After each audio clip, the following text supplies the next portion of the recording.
এটা কথা মনত ৰাখিব, ৰাজনীতিক এইটো পৰ্যায়লৈ নিনিব য'ত নেকি সমাজখন ছিন্ন বিচ্ছিন্ন হয়। ৰাজনীতিক এই পৰ্যায়লৈ আনিব য'ত সমন্বয় দ্বাৰা সমাজ শক্তিশালী হয়। তাহানিতে এটা কথা আছে, ৰাজনীতিয়ে ভাগ কৰে, সংস্কৃতিয়ে জোৰা লগায়, নহয়নে? সংস্কৃতিৰ সেইটো শক্তি আছে। গতিকে মাজুলীত যি সাংস্কৃতিক ধাৰা, শক্তিশালী সাংস্কৃতিক পৰম্পৰা, এই পৰম্পৰাই জাতি জনগোষ্ঠীৰ সাংস্কৃতিক যিটো পৰম্পৰা আছে ইমান সুন্দৰ। গতিকে এই সাংস্কৃতিক ধাৰাৰ যোগেদি মাজুলী সমাজ সকলো সময়তে এক হৈ থাকিব দেই, মিলাপ্ৰীতি থাকিব। যিমানেই দুৰ্যোগ নাহক কিয়, যিমানেই ধুমুহা নাহক কিয়, যিমানেই প্ৰত্যাহ্বান নাহক কিয়, যিমানেই সংকট সমস্যা নাহক কিয়, মাজুলী সদায় এক হৈ থাকিব লাগিব। আৰু সেইটো মই মনে প্ৰাণে বিচাৰোঁ। আৰু মই আপোনালোকে জানে, মই মুখ্যমন্ত্ৰী হৈ থাকোঁতে মই চেষ্টা চলাইছিলোঁ, বৰাক ব্ৰহ্মপুত্ৰ পাহাৰ ভৈয়াম। উদ্দেশ্য কি আছে? অসমৰ 3,40,00,000 মানুহক, সকলো জাতি জনগোষ্ঠী ভাষা ভাষী ধৰ্মৰ লোকক ঐক্যবদ্ধ কৰি তোলা।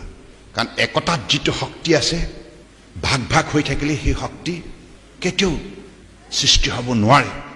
The united we stand, divided we fall. এটা কথা মনত ৰাখিব, ৰাজনীতিক এইটো পৰ্যায়লৈ নিনিব য'ত নেকি সমাজখন ছিন্ন বিচ্ছিন্ন হয়। ৰাজনীতিক এই পৰ্যায়লৈ আনিব য'ত সমন্বয় দ্বাৰা সমাজ শক্তিশালী হয়। তাহানিতে এটা কথা আছে, ৰাজনীতিয়ে ভাগ কৰে, সংস্কৃতিয়ে জোৰা লগায়, নহয়নে? সংস্কৃতিৰ সেইটো শক্তি আছে।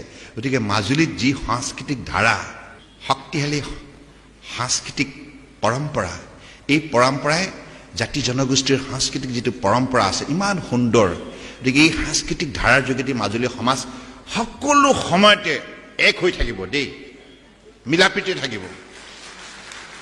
যিমানেই দুৰ্যোগ নাহক কিয়, যিমানেই ধুমুহা নাহক কিয়, যিমানেই প্ৰত্যাহ্বান নাহক কিয়, যিমানেই সংকট সমস্যা নাহক কিয়, মাজুলী সদায় এক হৈ থাকিব লাগিব। আৰু সেইটো মই মনে প্ৰাণে বিচাৰোঁ। আৰু মই আপোনালোকে জানে, মই মুখ্যমন্ত্ৰী হৈ থাকোঁতে মই চেষ্টা চলাইছিলোঁ, বৰাক ব্ৰহ্মপুত্ৰ পাহাৰ ভৈয়াম। উদ্দেশ্য কি আছে? অসমৰ 3,40,00,000 মানুহক, সকলো জাতি জনগোষ্ঠী ভাষা ভাষী ধৰ্মৰ লোকক ঐক্যবদ্ধ কৰি তোলা। কাৰণ একতাত যিটো শক্তি আছে, ভাগ ভাগ হৈ থাকিলে সেই শক্তি কেতিয়াও সৃষ্টি হ'ব নোৱাৰে। The united we stand, divided we fall.